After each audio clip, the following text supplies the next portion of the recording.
नमस्कार। चलिए आज इतिहास के उन पन्नों को पलटते हैं जहां हिम्मत, स्वाभिमान और धोखे की एक ऐसी कहानी लिखी है जिससे भुलाया नहीं जा सकता। आज हम बात करेंगे जालौर के चौहान वंश के उस दौर की जब उन्होंने एक बड़ी सल्तनत का सामना किया। कहते हैं आभ फटे तनरी लड़े कटार पण जालौर समर्पण नी करे। ये सिर्फ एक कहावत नहीं है, ये जालौर के उस जज्बे की आवाज है जो कभी झुका नहीं। ये किला सिर्फ पत्थर और मिट्टी का ढेर नहीं था, ये एक पूरे साम्राज्य के स्वाभिमान का जीता जागता सबूत था। तो चलिए इस कहानी की परतों को एक एक करके खोलते हैं। तो इस पूरी कहानी में हम सबसे पहले जालौर के उस मजबूत किले को जानेंगे, फिर देखेंगे कि सल्तनत से उनकी पहली टक्कर कैसे हुई, सिवाना की क्या अहमियत थी, और आखिर में बात करेंगे उस धोखे की जिसने सब कुछ बदल दिया और इस कहानी को हमेशा के लिए अमर बना दिया। चलिए सबसे पहले उस जगह और उस साम्राज्य को समझते हैं जहां ये सब कुछ हुआ, यानी जालौर का शक्तिशाली चौहान साम्राज्य। तो देखिए, जालौर में चौहान वंश की नींव रखी थी कीर्तिपाल चौहान ने। उन्होंने सोनगिरी पहाड़ी पर एक जबरदस्त किला बनवाया, सुवर्णगिरी, जिसे हम आज जालौर फोर्ट के नाम से जानते हैं।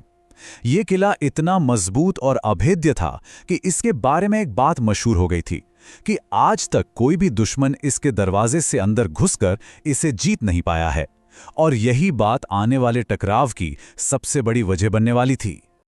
अब आते हैं कहानी के उस मोड़ पर जहां एक छोटी सी चिंगारी ने दिल्ली सल्तनत और जालौर के बीच एक बहुत बड़ी आग लगा दी। यहीं से कहानी पूरी तरह बदल जाती है। ये टाइमलाइन देखिए, ये दिखाती है कि कैसे करीब 2 दशकों में तनाव बढ़ता ही चला गया। 1291 में जलालुद्दीन खिलजी की सेना सांचौर तक आई, लेकिन उन्हें पीछे हटना पड़ा। पर जो छोटी मोटी झड़पों से शुरू हुआ था वो जल्द ही एक बड़े युद्ध में बदल गया, जिसका अंत जालौर के पतन के साथ हुआ। पहली बड़ी और सीधी टक्कर हुई 1299 में। अलाउद्दीन खिलजी की सेना गुजरात में जीत हासिल करके और सोमनाथ मंदिर को नुकसान पहुंचाकर लौट रही थी। तभी कांहड़देव की सेना ने उन पर जोरदार हमला कर दिया। ये सिर्फ एक लड़ाई नहीं थी, बल्कि अपने धर्म और सम्मान की रक्षा के लिए उठाया गया एक बहुत बड़ा कदम था। और इस हमले का नतीजा बहुत बड़ा निकला। जालौर की सेना ने न सिर्फ खिलजी की सेना से लूटा हुआ खजाना वापस छीन लिया, बल्कि कहते हैं कि उन्होंने सोमनाथ की पवित्र मूर्ति को भी बचा लिया। इस एक घटना ने कानड़देव को एक धर्म रक्षक के तौर पे मशहूर कर दिया, और दिल्ली के सुल्तान के लिए ये एक खुली चुनौती थी।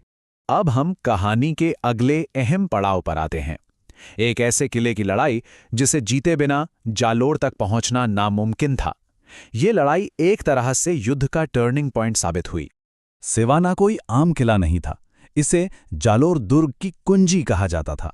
मतलब अगर जालौर पर कब्जा करना है तो पहले सिवाना को जीतना ही पड़ेगा।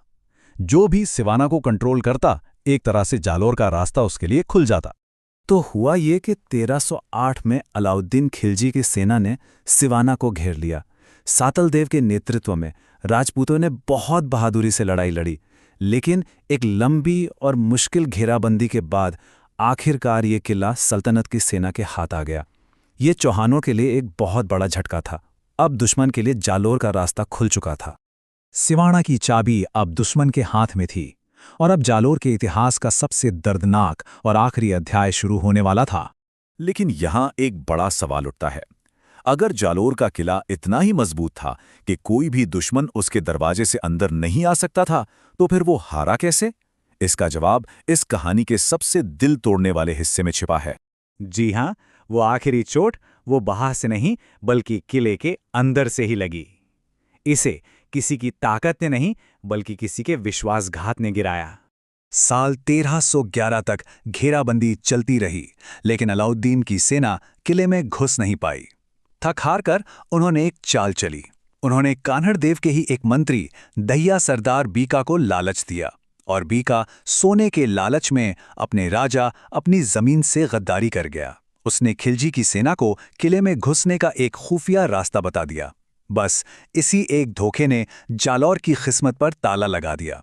धोखे से दुश्मन अंदर तो आ गया, लेकिन कानड़देव और उनके बेटे वीरमदेव ने हार नहीं मानी। उन्होंने और उनके हजारों योद्धाओं ने अपनी आखिरी सांस तक लड़ाई लड़ी। वो सब वीर गति को प्राप्त हुए, और राजपूत महिलाओं ने अपनी आन बान शान की रक्षा के लिए जौहर किया। अपनी जीत की मुहर लगाने के लिए अलाउद्दीन खिलजी ने इन दोनों किलों का नाम बदल दिए।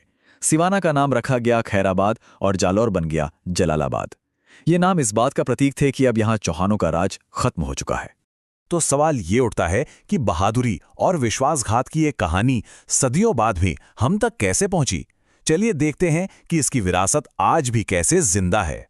इस कहानी को आज हम तक पहुंचाने का सबसे बड़ा श्रेय जाता है कान्हड़देव प्रबंध को। ये एक महाकाव्य है जिसे 1455 में कवि पद्मनाभ ने लिखा था। इसी किताब ने कान्हड़देव के संघर्ष और बलिदान की कहानी को हमेशा हमेशा के लिए अमर कर दिया। इसी महाकाव्य की वजह से एक सैनिक हार वीरता की एक अमर कहानी में बदल गई। कान्हड़देव को आज भी एक नायक के रूप में याद किया जाता है, जिसने अपने लोगों और अपनी धरती के लिए सब कुछ कुर्बान कर दिया। उनकी ये कहानी आज भी राजस्थान के लोकगीतों और किस्सों में जिंदा है। और आखिर में ये कहानी हमें एक बड़े सवाल के साथ छोड़ जाती है। ज्यादा ताकतवर क्या है, वो तलवार जो एक राज्य को जीत लेती है, या वो कलम जो उसकी कहानी को हमेशा के लिए लिख देती है? जालौर का किला भले ही गिर गया, लेकिन उसकी कहानी आज भी जिंदा है। यह हमें याद दिलाती है कि इतिहास वो नहीं जो होता है, बल्कि वो है जिसे याद रखा जाता है। अगर आपको ये वीडियो पसंद आ रहा है तो जरूर एक लाइक कर दीजिए। आपका एक लाइक हमें और बेहतर वीडियो बनाने के लिए मोटिवेट करता है।